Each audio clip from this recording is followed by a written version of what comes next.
So we greatly appreciate everyone being here for the class of 2027 sophomore registration.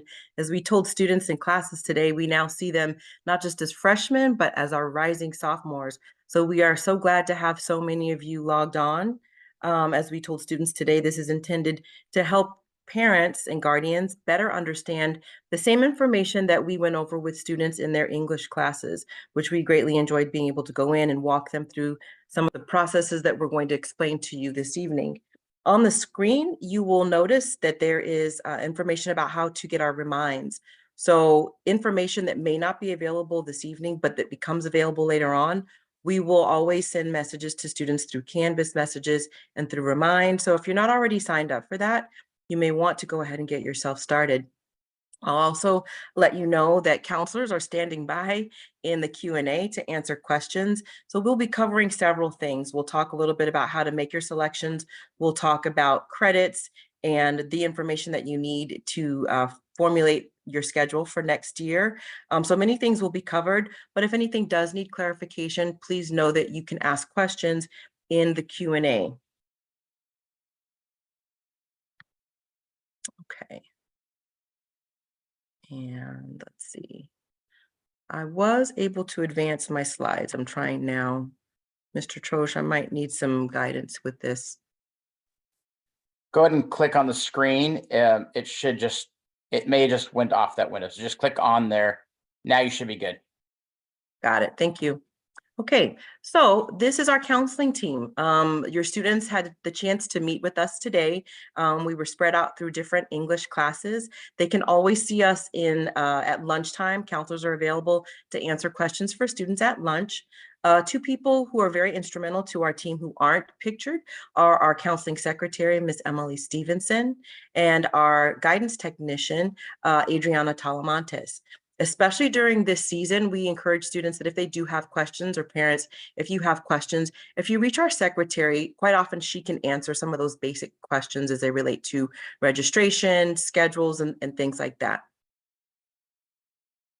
All right, so moving right along, we want to get you familiar with the CHS website, in particular, the counseling page, because everything that you need that will help you get through this season is going to be housed in our Claremont High School counseling page. So if you go straight to the Claremont High School website, you will see that icon there that looks like two people around a table, and students were instructed to click on that, the Counseling and Career Department. Once they click on that, they're going to come to our counseling page, and they're going to see that that is all things registration for all grade levels regarding course selection. But they're also going to notice that in our right-hand margin, they will find lots of different links, one of which is our YouTube channel. And so students and parents, we encourage you to get familiar with the YouTube channel, because if you ever miss a presentation, if a student was absent today, they will probably as soon as tomorrow, if not already, be able to see an uploaded recording of one of our presentations today. This event that we're doing right now tonight will also be uploaded. Previous events that we have done, they are uploaded into our YouTube channel. So please explore that, and you can get lots of information there. But directly in front of you, you will see that every grade level has its own tab. And since we are now talking to the class of 2027, we have that highlighted for you. And so students are instructed to click on that to get further information about resources for them. And when they do click on it, they'll come to this screen, which shows them a schedule. And we gave them a hard copy of this calendar, a little brief calendar schedule, so that they know the things that are coming up. So as it's listed here, February 15th, which is today, counselors were in their classes. And tonight is listed on the screen. We are doing our webinar.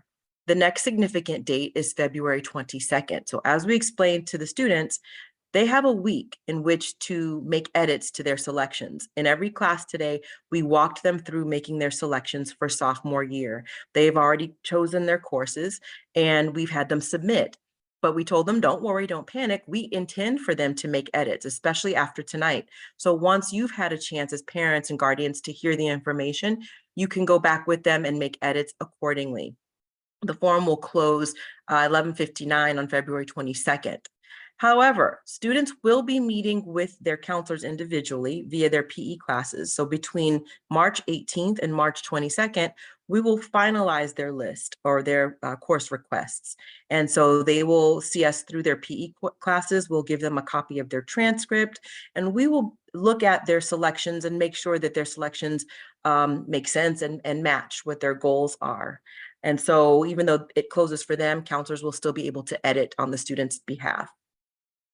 Now, also on this slide, I just want to point out a few more things. You'll see several links there. There's a link, obviously, for the webinar tonight. The course selection form link is there. We're going to, again, address how to make selections in just a moment. There's a link that explains the graduation and UC requirements. So as we explain to students, what we're doing as counselors is we're keeping track not only of what students need to graduate from Claremont High School, but we're also looking at what they need if they're intending to stay admissible to UC, Cal State, and other four-year colleges. Those are the UC or the A through G requirements that we will refer to. There's also a tab that highlights our CHS course description book. And lastly, the one that indicates our CHS elective list. That's one that we really want them and you to get familiar with, because that will highlight all of the different electives that we will be offering next year with a description of the course, prerequisites for that course, and the intended grade level or grade levels for the courses that are listed there. So that's a really good resource as they're exploring the myriad of elective options. They can get a lot of questions answered with that tab. When they do click on the course request form, this is what they're going to see. They will see that this is their course contract that they are filling out and that they have already filled out, and they'll get confirmation from you. But we explained to them how to make their selection step by step. Now, as I said before, the deadline to edit their course requests is next Thursday, February 22nd at midnight. And so as long as they're logged into their CUSD Google account, they'll have access to this form. They can always go back and edit it for the next week. Okay, so before we dive into how to make selections, I want to just go over some basic information so that you can also, as a family, begin to save the date and start making some preparation with kind of a larger scope in mind. Just know that at the start, their sophomore year will begin Wednesday, August 28th, 2024. That's the first day of school. Sophomore registration will actually take place a week prior. That will be Wednesday, August 21st. And it's very important that they attend registration. So as you may recall from last fall, that is the day in which all sophomores will come through to pick up their schedule. They will get their locker, library books, take their photos. They'll do all the registration steps.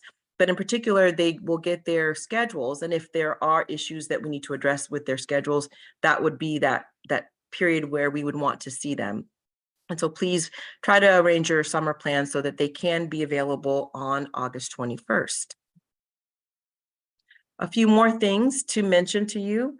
Most of our CHS students start their school day at 8:30. They start with a first period class. Some of our students do request and are given a 0 period, but please know that our 0 period offerings are limited.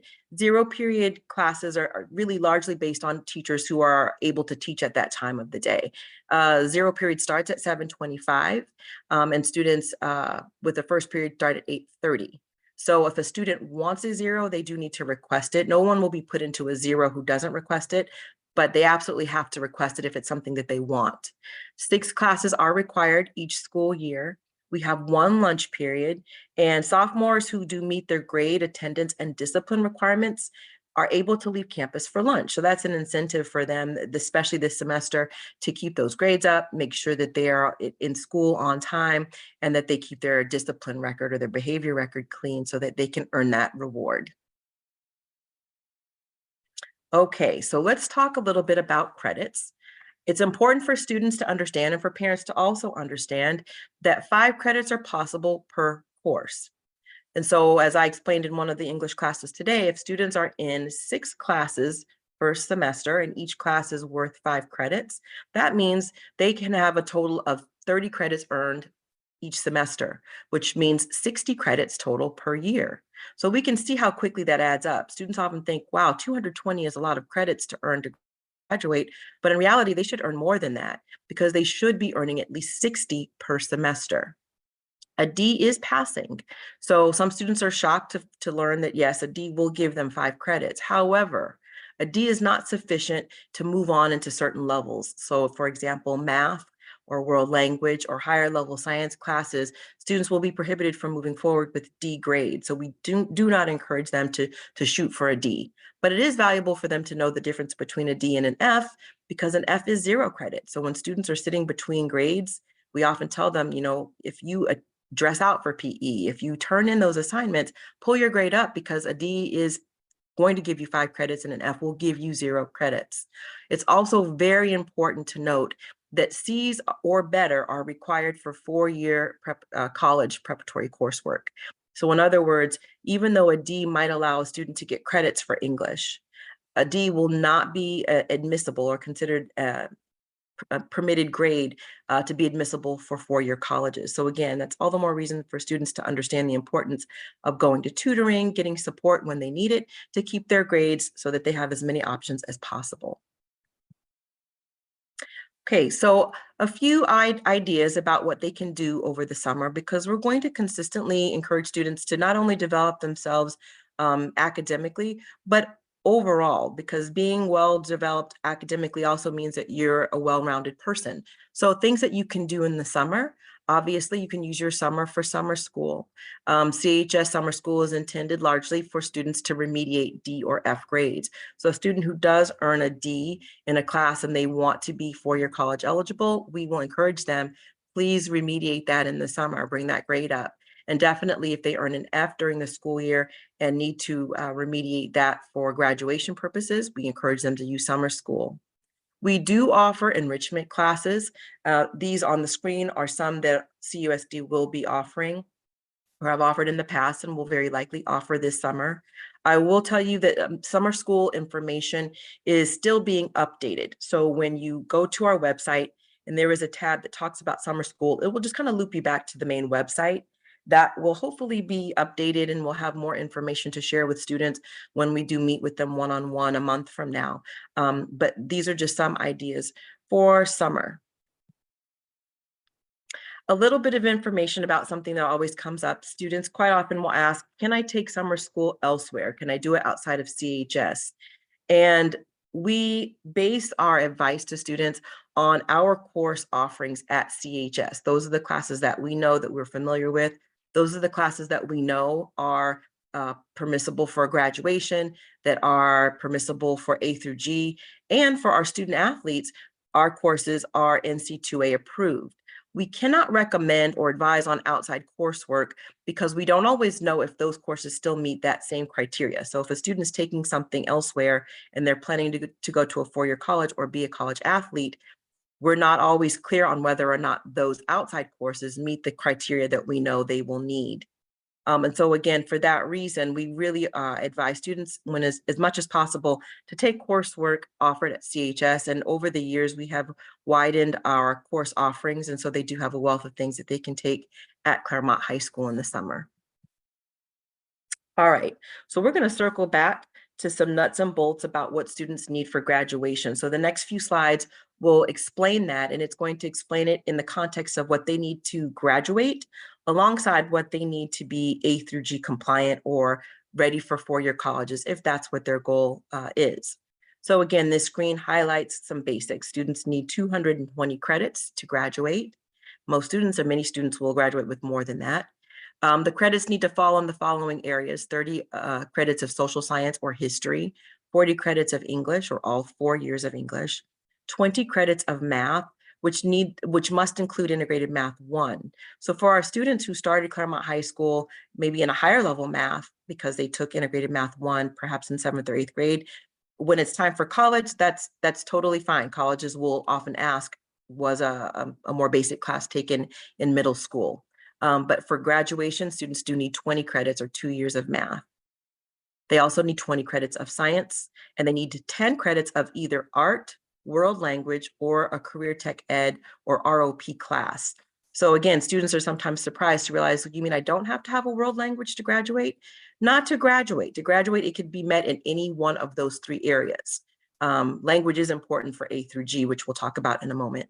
And then lastly, they do need 20 credits of PE in order to meet their CHS graduation requirements. All right, so starting at the top, their first selection on their course contract was to choose a social science, which is called the A requirement for college for our UC and Cal State system. To graduate from Claremont High School, students need a year of world history, a year of US history, and then a semester each of government and economics. So their 10th, 11th, and 12th grade years will be where they fulfill those graduation requirements. You could see for college, they simply need a year of world history and a year of US history, but they can't get away without taking government and econ because those are necessary for graduation. That government and economics, that falls under a college prep elective. So when we start talking about how do I earn extra electives, government and econ, even though it's a grad requirement for us, it's a college prep elective for colleges. The next requirement for graduation is English. Students need 4 years of English or 8 semesters, so they take it all 4 grade levels, 9th through 12th. They'll take it every semester of every year. So again, when students struggle in English, we tell them you really want to work on passing your English classes because there's no such thing as, well, I'll just take it next year. You have to take it next year. The only way to fix an English grade is to take it during the summer. So for their third course, the third class that they selected is math, because again, students do need to have 2 years of math in order to graduate. I'll tell you right now, the same thing we tell students, you will be hard pressed to find any of us that say they can stop after 2 years. Counselors are going to want students to continue to take their math coursework as far as they can, all 4 years if possible, because it's just helpful for problem solving skills that spill into other areas of life. The grad requirement is that they have 1 year of integrated math and an additional year of math. Okay, so that could be math 1 and then integrated math 2. That could, if they're starting in math 2 this year, that could be math 2 and then math 3. They must have 2 years to graduate. That is very different than the college requirement. The college requirement is that students have 3 years, at least 3 years of math, which include integrated math 1, integrated math 2, and integrated math 3. And again, colleges will like to see that students have had additional math as far as they can go. That is usually what's recommended. So the fourth class that students will select on their course request form is science. Now, again, science is a 2-year requirement. Students must have 2 years of science to graduate, 1 year being a life science and 1 year being a physical science. That mimics the college requirement. The D college requirement for science is a year of life and a year of physical science. So students, current freshmen who are in biology, they are meeting their life science requirement. And we've instructed them to select chemistry for next year. Students, current freshmen who are in physical science this year, they are requested or they are required to take biology next year, so that in their first 2 years of high school, they are fulfilling their science requirement. They can certainly take, and we are going to encourage them to take 3 or more years of science, but they need to understand that they must take 2 years of science in order to graduate. Students who are going to be requesting to take chemistry in the summer, because that question came up quite a bit in classes, we have still told them, go ahead and select chemistry for your course next year. That little nuance can be worked out when the student does meet with the counselor in March, and we can then edit their form, or we can take note, this is a student who's planning to take chemistry in the summer and will take a different science in their sophomore year. But for our purposes, any student who's in biology should be moving into chemistry next year. All right, so physical education. So this is where I ask that parents who have had older students who've gone through have to kind of get used to a new twist. And it's not something that we as a high school have determined or decided, but this actually has come from the state level. So the graduation requirement has been and still is 20 credits of PE. The twist is this: all 9th graders take 10 credits of PE in freshman English. That has always been the case, and that still is the case. Students now must fulfill or be enrolled in PE before they can exit having to take a PE course. So that means students must sign up for 10th grade PE. I'm going to explain that a little bit more.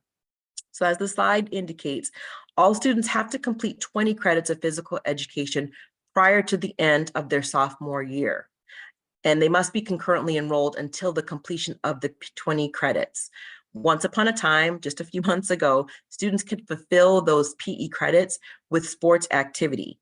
And yes, sports, being on a sports team will still earn 2.5 credits, but that is not sufficient for omitting PE from their schedule.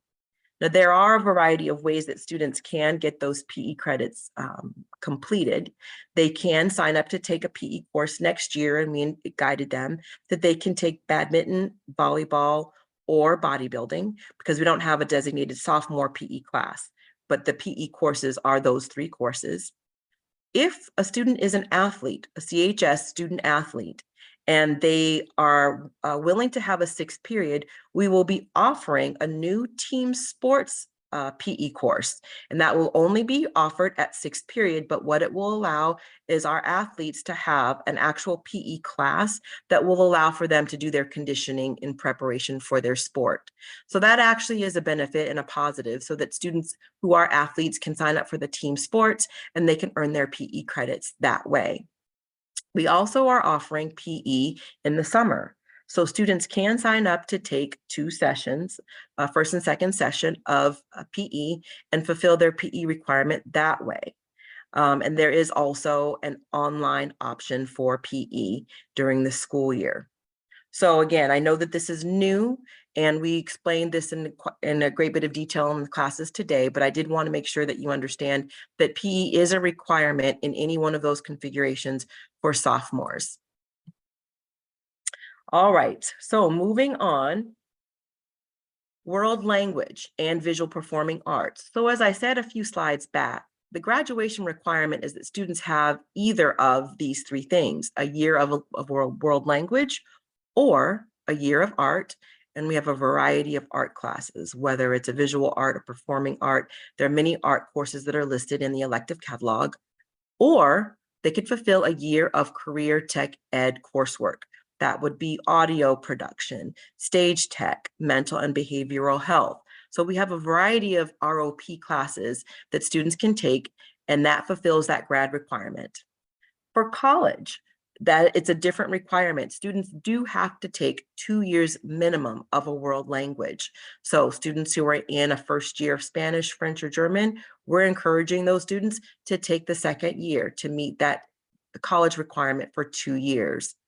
In addition to that, students also do need for college 1 year of a visual or performing arts. So again, the good news is that Claremont High School offers a wealth of art, whether it's visual or performing art electives. And again, you can cite our course electives list to see all the different electives in the art categories that are available. World language. So to graduate from high school, again, I've said this many, many times, students do not have to have a world language. It can be met with art or career tech ed. But again, for 4-year colleges, they're going to want to complete 2 years of the same world language, and 3 years are recommended. In fact, students who are going to pursue an IB diploma, they are encouraged to take, well, they must take 4 years. And in addition to that, students who want to stay eligible for the seal of biliteracy will also be encouraged to pursue that 4th year of a language. So a little bit of information about college prep electives, which are known as the G requirement. So colleges ask for students to complete a year of college prep electives. This gets a little confusing sometimes because students often think that there is this elective bank of classes that are just specifically called electives. Just know that anything beyond what's required technically rolls into that category. So once a student takes a 3rd year of a science, that counts as a G elective. Once they are taking a 3rd year or a 2nd year of a language, a 3rd year of a language, that would be considered a college prep elective. And like I said earlier, government and economics, because those 2 courses are not required by colleges, but are required for graduation, they automatically fall into that elective category as well. Okay, and I think Mr. Anderson, I'm not quite sure. I'm just on a roll. I'm not sure where I'm stopping. You're muted. Yes, this is where I'm going to jump in and give you that much needed break. Okay, take it away. Thank you again, Ms. Mitchell. Wonderful information. Now we come to this part on electives. So this is where students have a lot of options. We went over some of the elective choices with us. Again, we encourage students to refer back to that elective list. That's where they can get a course description of the electives that are offered. If there are any prereqs or anything that are attached to enrolling in those electives, as well as what grade level students are able to enroll in those electives. So as sophomores, all students are going to be required to take a math, an English, a science, and a world history. As Ms. Mitchell mentioned before, if they're not having completed 20 credits of PE prior to entering their sophomore year, they will be required to enroll in a PE course, leaving them one elective option. So if a sophomore has completed 20 credits of PE, they will have the option of 2 elective courses. If they must enroll in PE because they have not fulfilled the PE requirement of 20 credits prior to their sophomore year, they're able to enroll in 1 elective. Most students, that elective would be a world language. If they're not enrolling in a world language, then they'll have a choice of one of those electives from the list there. There has been some questions I know in the chat about taking 7 classes. There are options of fulfilling that PE requirement online that will allow students an additional elective course. In some circumstances, students are able to take 7 courses as well, which will allow them an additional elective that they can take with that. But in general, most students will have the option for 1 elective if they haven't fulfilled that PE requirement, and that elective can be world language, or they're able to choose one of the electives from that elective list. Right, next slide.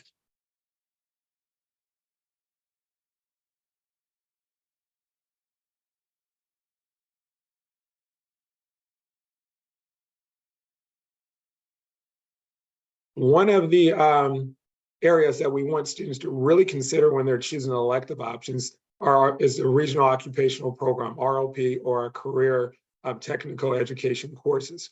We offer 4 at the high school campus, which is audio production, mental and behavioral health, sports medicine, as well as stage tech.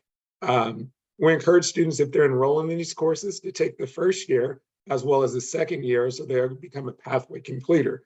Career technical education courses are hands-on experience and career courses.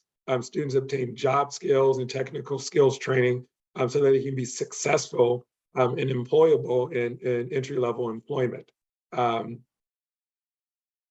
We also, ROP offers extensive courses beyond what we offer here at the high school. A benefit of taking the 2-year pathway completer, students are able to be awarded a STOL at graduation for the completion of completing the career pathway. So something that a lot of our students aren't aware of, but we encourage them to be aware of. There's course descriptions of all of these courses in the elective category catalog. And again, these are taught on our campus by teachers who have or are currently working in that career field. Another option that we want students to consider are the Citrus College dual enrollment courses. So these are college courses taught at Claremont High School from Claremont High School teachers.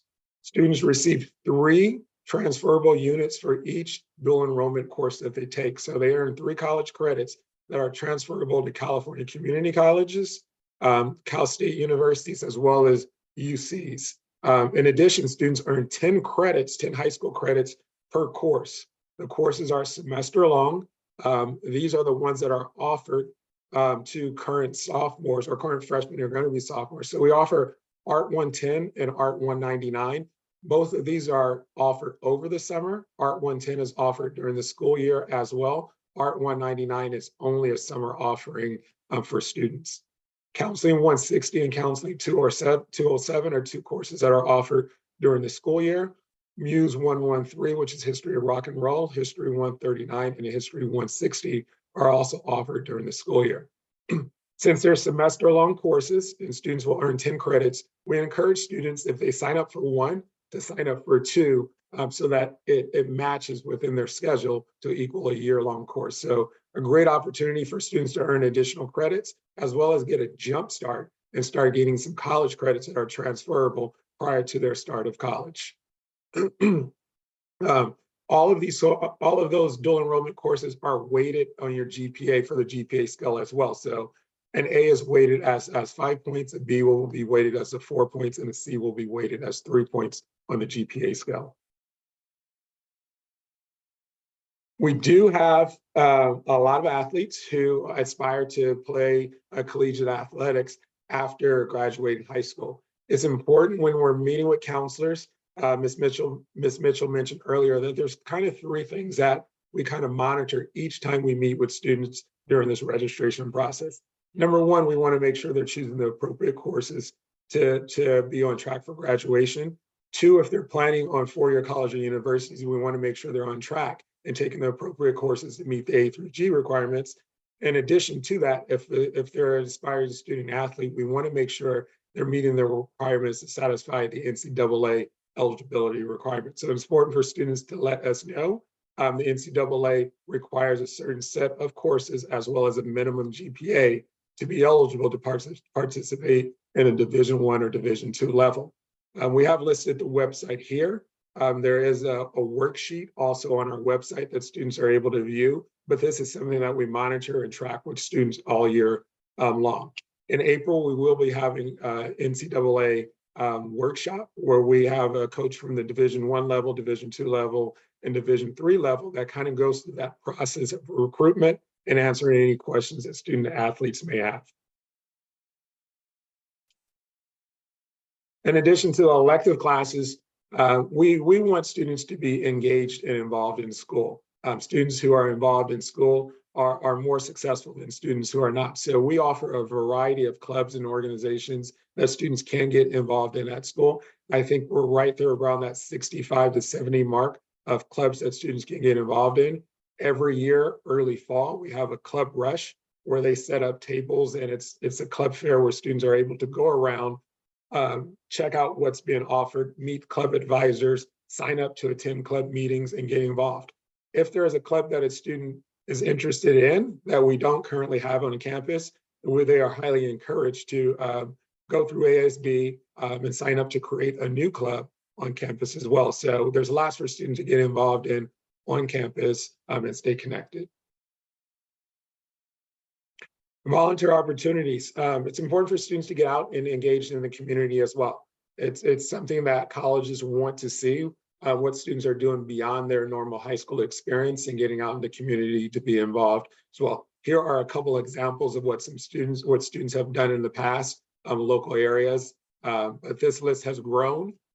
This is just a few examples where students can go and get involved in the community. Many of our clubs are connected with volunteering in the community as well. So we have a variety of clubs that get out and are actively involved. The college admissions testing has changed a lot over the past few years. There still are schools who are test optional, or few schools that are still requiring students to complete an SAT or an ACT as part of their admissions process. A great way for students to get exposure, get some early practice for that SAT exam is by taking the PSAT. Many students take it for the first time in the sophomore year. That junior year is where it's connected to the National Merit Scholarship for junior year, but sophomore year is a great opportunity to get some early exposure and practice for that test that junior year going into that SAT or ACT exam if it's going to be needed as part of the admissions for the college that they're choosing to apply to. The PSAT measures critical reading, math, and writing. Again, as I mentioned, it's a great opportunity to get early practice for the SAT. And students are able to sign up for the test early August during registration, and it's offered on October 9th, the same day that we have our career day fair at Claremont High School.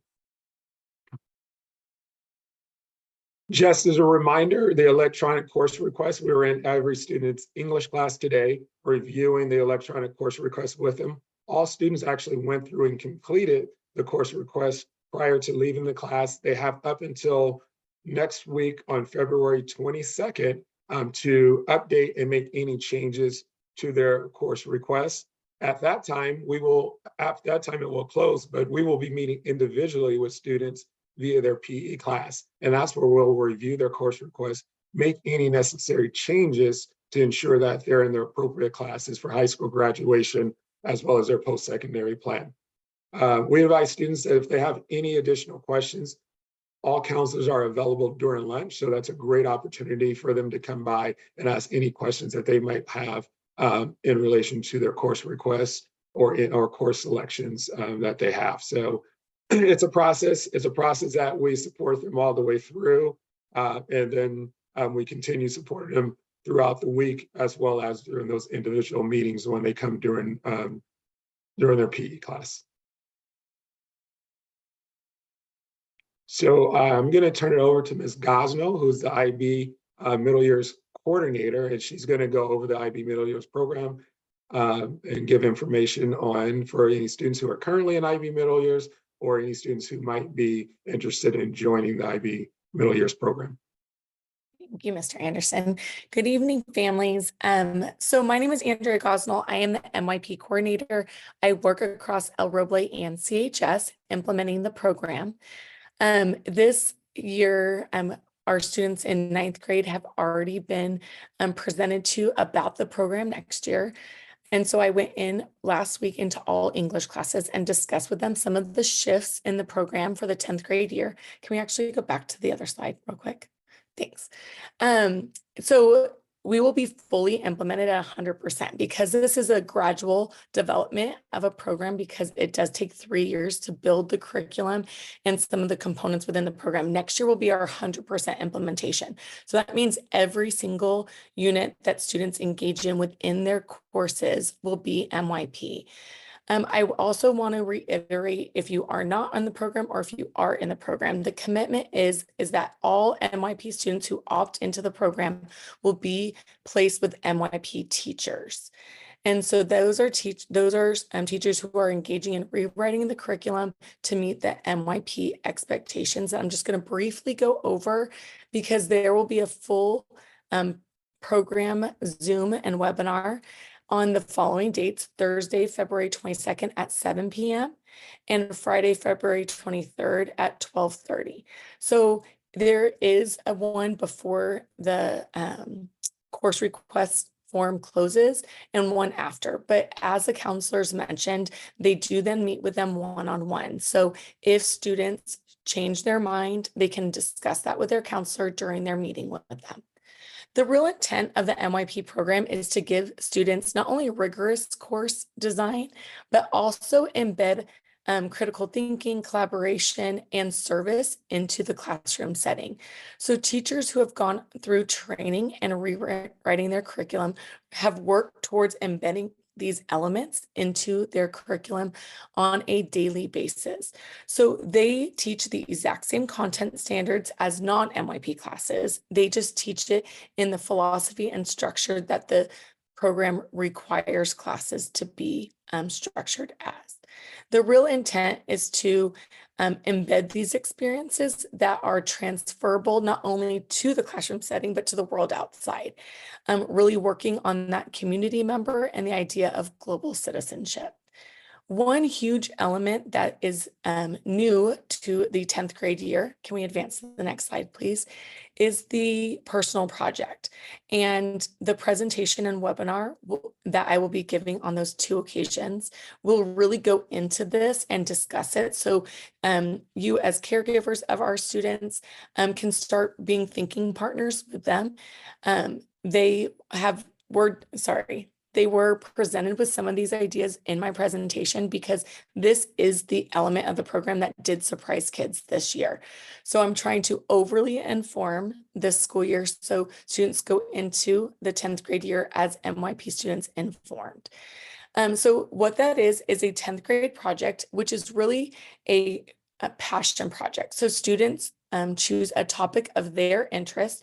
It could be a hobby that they want to deepen their understanding in, or a topic that they've always wanted to explore that they want to actually spend time and space to explore that topic. It is going to be supported in a class. And so that means that students will get all the information about the project in a classroom setting, but they will have to implement the project outside of school. And they will meet with an advisor during school hours to get the support needed in order to monitor their progress and ensure the implementation of their project. As stated, I will review all of those requirements as we move forward. If MYP is something that students are already a part of and they want to continue, you do still have to opt in to the program on your registration form. Every year, students opt in to signify that they still want to be engaged in the program. Can we go to the next slide? When we talk about summer school, and I know that's always a hot topic, if students entering their 10th grade year really want to open up their schedule and haven't met their PE requirement, I really advocate that students in MYP do take PE over the summer. And the reason for that is that's going to open it up to an elective. All MYP students have to take English, math, science, world history, and continue their world language. Those are mandatory courses for MYP. That sixth course is a choice of whether it's PE or electives, and that they get to design for themselves to really like pave the pathway that they choose based off of their interests. However, those remaining 5 courses are required in the MYP program. And so again, during the webinar to discuss MYP in its entirety, we'll go over these requirements.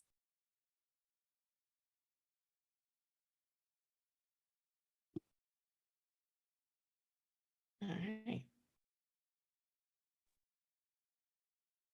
Okay. Thank you so much, Ms. Gosnell.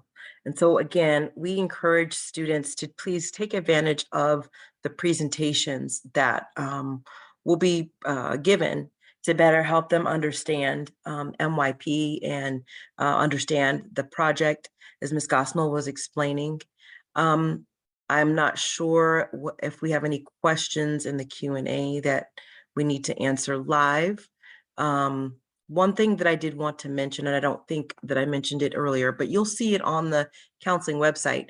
There will be an evening event on March 11th, a scholarship night. And as we told students in their classes, it is not too early to think about scholarships and what that means and what it takes to get scholarships, because students are often surprised that there are so many ways to get free money for college. And so even though they may not be able to apply for some until later, we would invite families to sit in on that webinar, which will be on March 11th at 6:30, a presentation from a scholarship expert from the Sallie Mae Corporation, who will be able to talk to students and families about preparing for scholarships.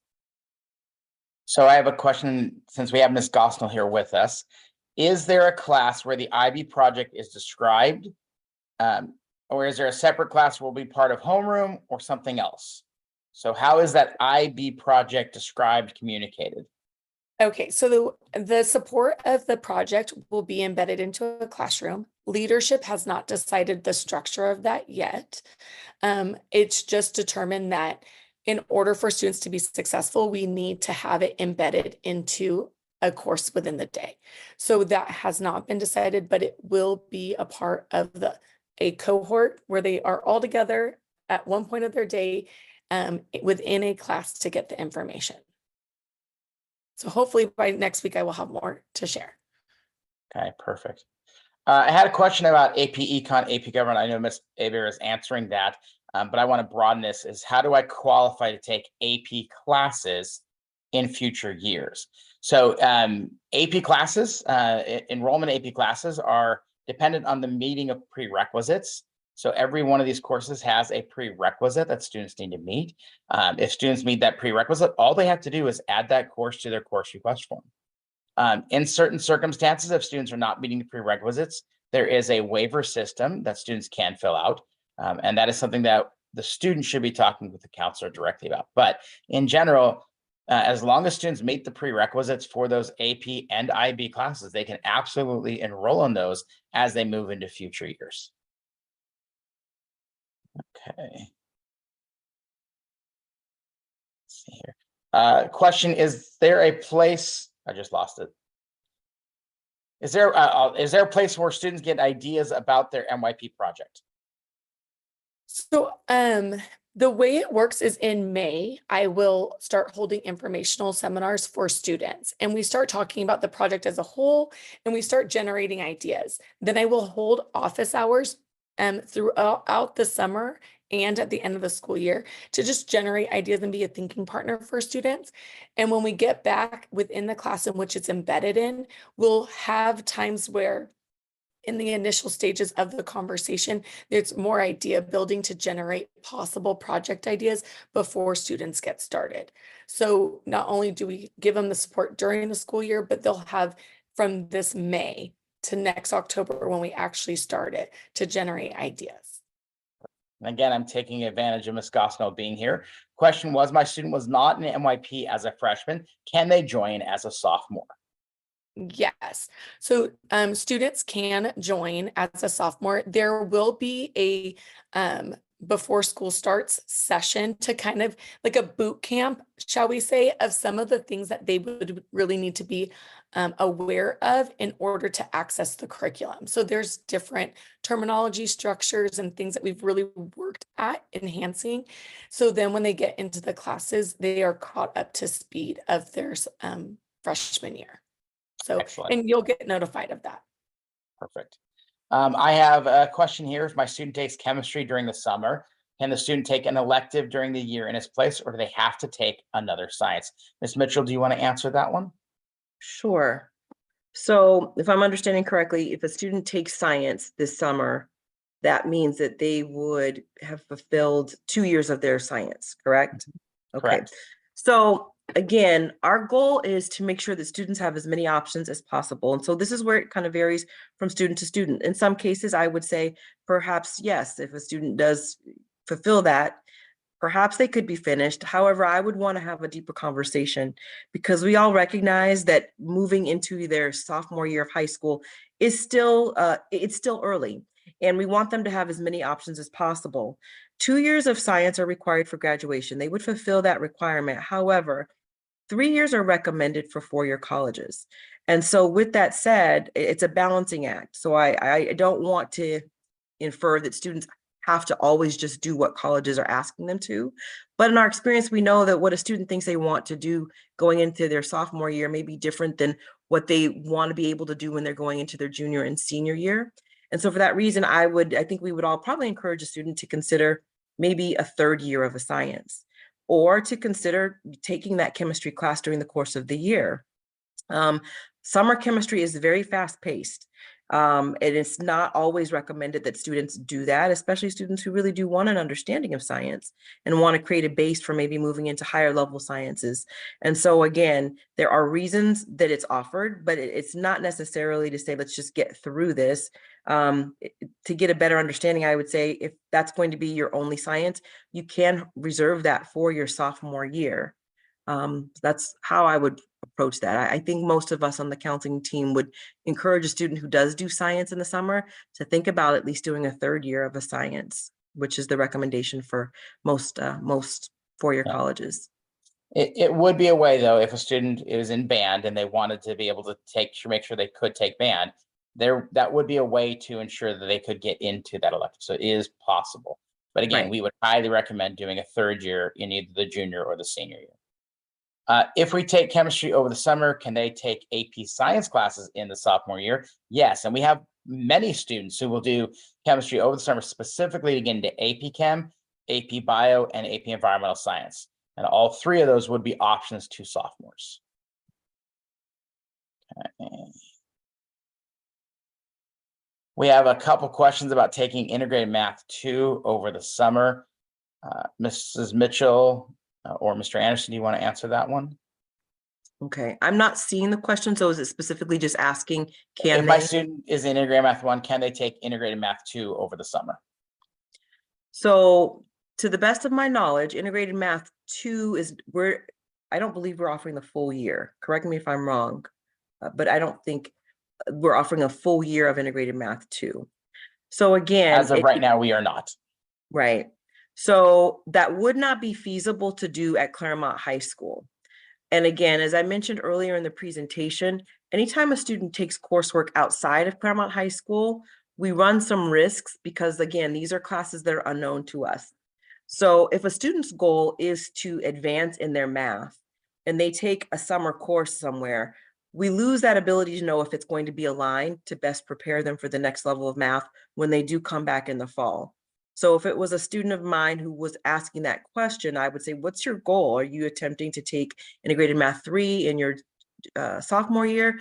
And I'd be very leery of them taking a math class that, you know, is outside of what we're offering and may not sufficiently prepare them for the rigor of what our integrated math 3 or some of our more advanced classes may expect. Especially with math, that foundation is really important. And so a lot of that really depends on a student's math background and math goals. But on the surface, I would say that would not be recommended. We'd have to look at that kind of as a case-by-case situation, depending on what the student's goals are. Excellent. So I have a question. I think I have this correct. I think the question is, if the student has taken chem over the summer and takes an AP chem, AP bio, AP environmental science course, can they still be in MYP? So the answer is absolutely. How we design MYP is that we don't limit in any way. So we do only write curriculum for IM1 and IM2 because that's where 75% of our kids land. And so at this point, we've built curriculum for where the sequence of courses. However, if a kid needs to remediate, or if a student wants to advance, we don't limit them. So they will take those advanced courses, and then all other courses that we can will be MYP.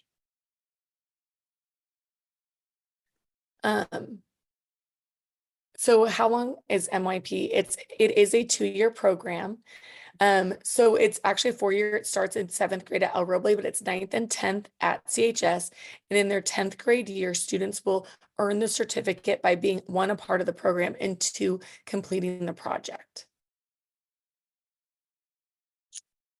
Question, would the advanced classes you take at CHS transfer to another school if you were to transfer? Claremont High School is a WASC accredited institution, so our classes will transfer to other schools. How they transfer them is up to them. We do not have control over that. So if you're transferring high schools, that is not necessarily something that we can control.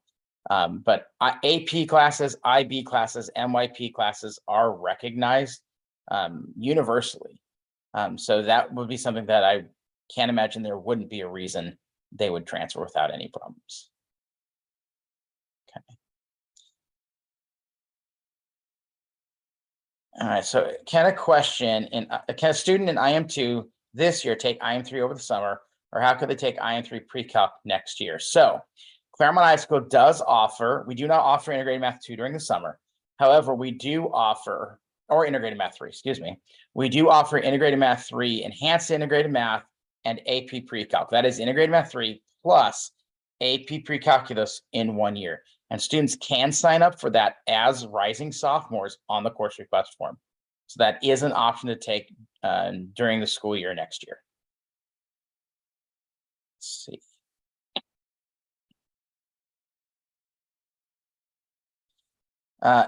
This is a question for you, Ms. Gosnell. MYP requires students to have 5 content courses, or can they have 4 and an additional elective? So IB does require the 5 content area classes that were mentioned. So English, math, science, social science, and world language are mandatory courses.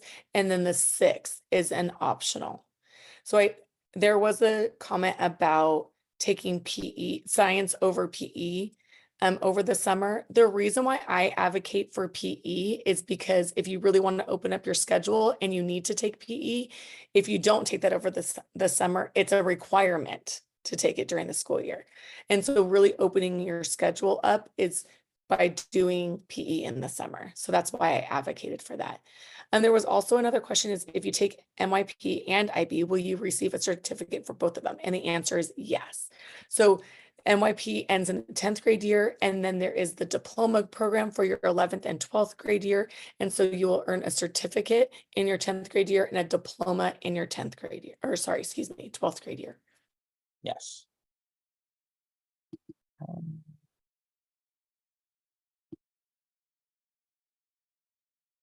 We have questions coming in about summer school. Am I able to take 2 courses over the summer? At Claremont High School, there will be 2 sessions. Each session will be 10 days long. Each session is 1 semester. So you can take 2 semesters of courses. If you're trying to take PE and chemistry, which a lot of students will want to take either one of those, you would not be able to take both of them at the same time.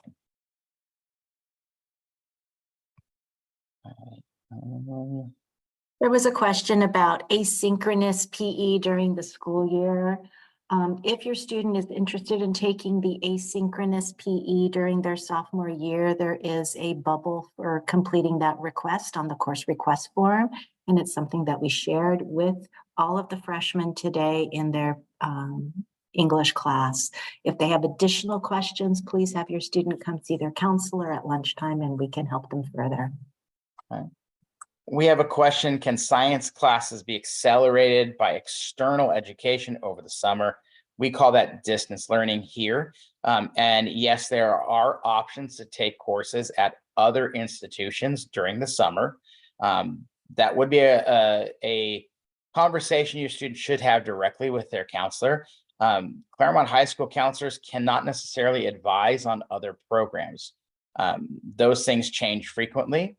And it's really up to the families to ensure that the courses that they're taking are WASC accredited and meet both UC requirements and NCAA requirements if that's necessary. There are possibilities and we can help point in the right direction, but that's an individual question with the counselor. Can students take 7 classes as sophomores? Yes. 7 period days can be available for students as sophomores. And again, that's something that the student would want to discuss directly with the counselor. There will be limitation based upon the amount of room we have in each of those classes. So while we do allow it, we cannot guarantee it. Okay.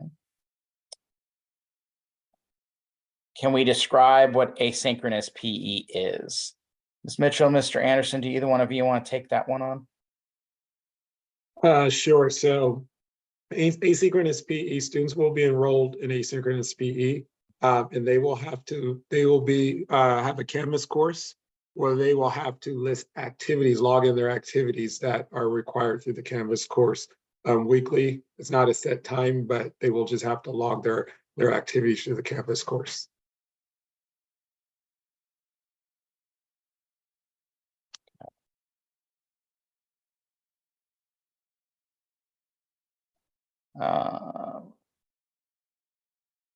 Oh, that jumped on me, sorry. If 5 credits of PE is needed and student takes asynchronous PE as a sophomore, do they only need to complete 1 semester of asynchronous PE?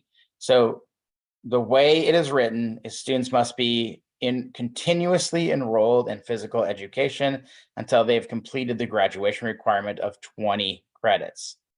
What that means is if a student completes the 20th credit, they're in asynchronous PE at the end of first semester of sophomore year, there is an option to drop that asynchronous PE. So that I'm understanding, it sounds like the question was asking if they could drop it after that first semester, after the completion. Was that? Yes. Okay. Yes. Yes. So again, this is where it's really good. Why we talk to students now, why it's good for them to plan things out, why we explain to them how classes are set up. There is that option, but in reality, again, most of our classes are year long. So there could be a possibility for certain dual enrollment. I don't remember which ones are open to 10th graders, but we like to tell students that when you are taking a class, you will often be in that class for the full year. Most of our electives are year long, including PE electives. So it's not impossible, but I do want students to realize that dropping classes mid-year does not ensure that they can jump into the middle of certain other classes. For example, students will sometimes say, can I join photography after the first semester has passed? That class and many of our classes, most of them are year-long options. So they can't always jump into the middle of a year-long class. Perfect. Okay. And I think I answered this one since my daughter. Okay. Again, this is choosing to take chemistry at a junior college to take PE with CHS during the summer. That may be a possibility. It depends on where it is that you're looking.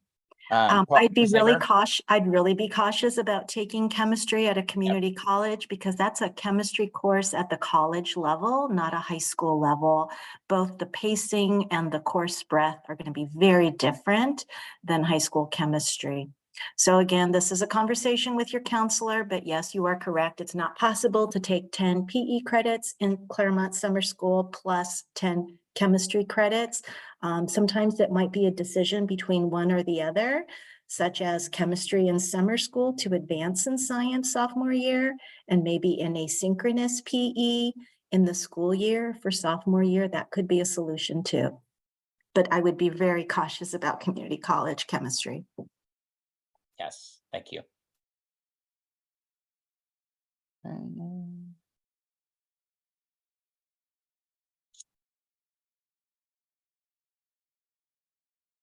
So does taking asynchronous PE over the summer allow for the opportunity to take theater next year? Yes. So if students complete that 10 credits over the summer and have a total of 20 by the end of the summer, that means that they can take that elective, in this case, theater, in their sophomore year. Yes.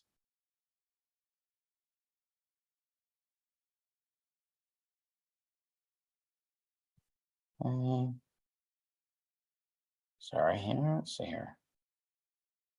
Will chemistry in summer school be in person? Any of my colleagues know the answer to that one. I do not have that in front of me, and I don't know that we have that finalized yet. Can you repeat the question, please? Will chemistry in summer be in person? I don't know the answer to that one. Our understanding and the summer school form is not yet finalized, but we've been told that chemistry will be online synchronous. And just a quick reminder, because we've been answering these questions quite a bit this evening. Synchronous means that you're online at a set time, probably 8 o'clock. For summer school classes, you'll log into your device and you will begin your class at a set time. That's synchronous online, as opposed to asynchronous, which is when a student logs in faithfully daily to their class, but does not have a time check-in with the class, making it asynchronous. Perfect. Can parents check their credits in Q? Yes, you can. That is available within that program. You can see your student's transcript that is in Q, or your history of classes taken grades that is in Q. Let's see here. So, Mr. Troche, since it is actually it's a little bit after 7 o'clock, our goal, our intention, our commitment was to end at about an hour. Maybe we'll take one more question and then we will sign off for the evening. Yeah. And I think this last question I have on here is a repeat, so I will type that answer real quick. And I see no more questions. Okay. Well, with that said, we really appreciate the attendance this evening. We appreciate having the opportunity to meet with your students today. We'll look forward to seeing them in a month. But again, as we said, counselors are available to students during lunchtime. And so as they consider things, as they communicate with their teachers, especially their math teachers, we welcome them to come and see us at lunchtime. And we hope that you have an enjoyable rest of your evening. Thank you for tuning in tonight. Thank you.